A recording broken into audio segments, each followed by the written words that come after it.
So Kansai Emory Hunt, our fabulous CBS or college football and NFL analyst, Kansai is the hero, right? But we wouldn't get there if it wasn't for the heroics of Micah Alejado, who was battling on one foot since the beginning of the third quarter after the hip drop tackle.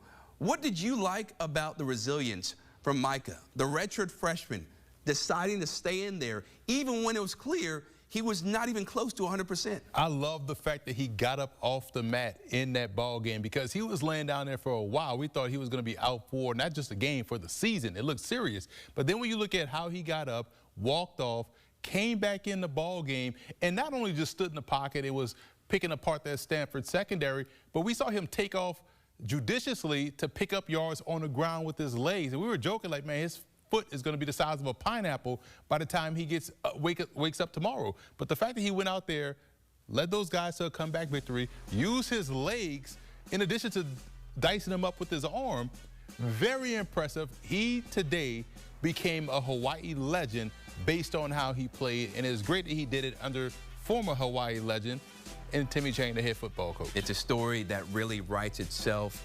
When you think about, let's go back to that hip drop tackle, because we know in the NFL that's illegal, right? What did you see on the play, and do you feel like it was the right decision? To me, I'm thinking, listen, this kid has a lot of time left in his career. Why don't you just sit him? But did you agree with the decision to keep him out there knowing more potential injury? Well, once we found out it wasn't a knee, I was fine with it because I've had knee off, and if he feels comfortable and confident that he can step into a throw, we saw a little bit of pain at certain parts in the fourth quarter trying to throw the foot, and he's out there doing his thing. He feels confident. He didn't want to leave his team, and thank God, because at the end of the day, him being out there was what they needed in terms of being a true field general, being able to direct traffic, get the ball out quickly, get the ball to the right playmakers, and this was the benefit of him playing in those games last season. So it wasn't shocked by the moment. He's played in the college football game before.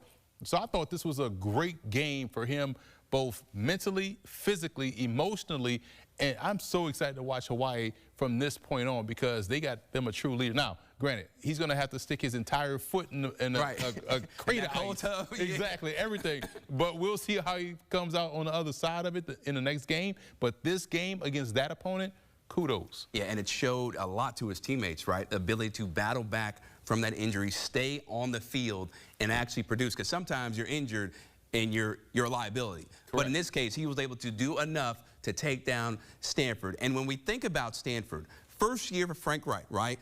He's coming over, right, from the NFL. He's really a man who loves Andrew Luck, and this is part of the reason why he took this job.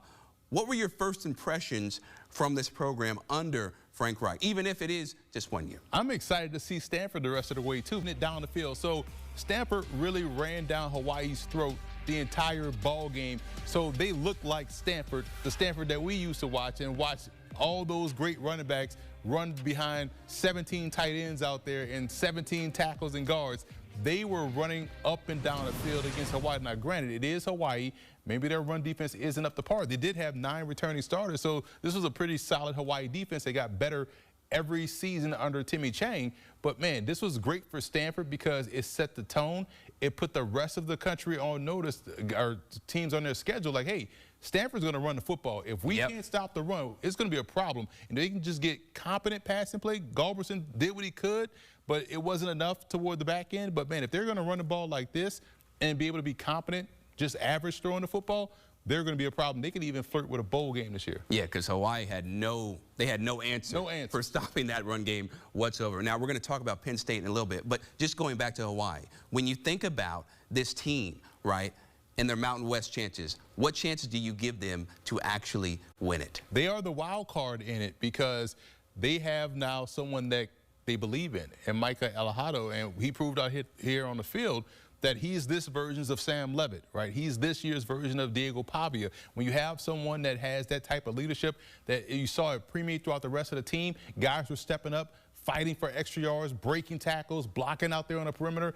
You have to like their punchers' chances in the Mountain West because we know Boise is the big dog on the block, but if Hawaii can do what they've done here situationally, get off the field on defense. You feel like the run defense is going to get better as the season goes on. I always felt like the run game is about attitude and want to. This was an anomaly, a team that runs the ball like Stanford, but I like Hawaii's chances to be a fly in the ointment this season. Yeah, and that'll be exciting for the rest of college football. Now, going to Penn State. They're number 2 to open the season. They got the first Big Ten game on CBS next week, battling Nevada.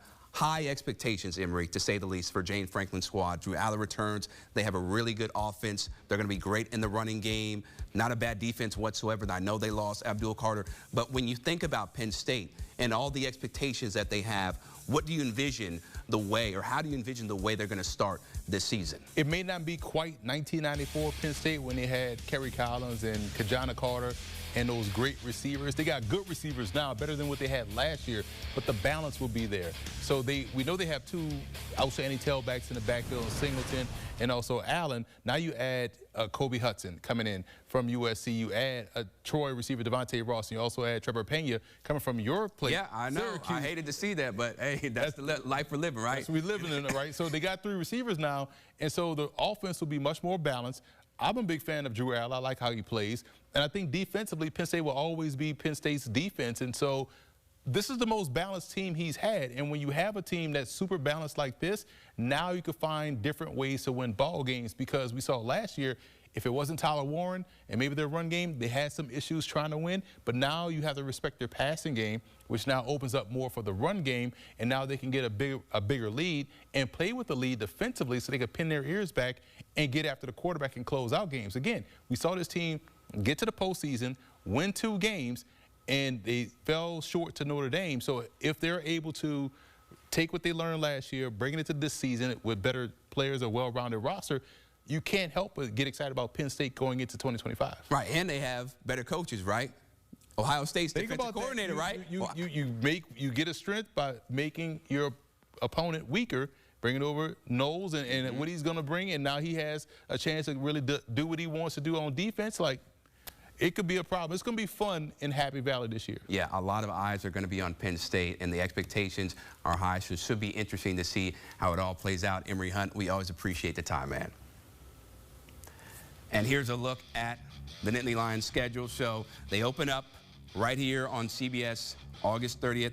Then they're against FIU, Villanova, Oregon. That could be a challenge. We'll see how they play out by the time September 27th comes. And then Ohio State, November 1st, and Indiana, November 8th. So right now, those are the 3 ranked games they have.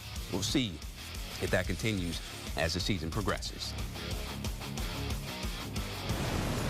Coming up, the NFL preseason has been a roller coaster for so many teams.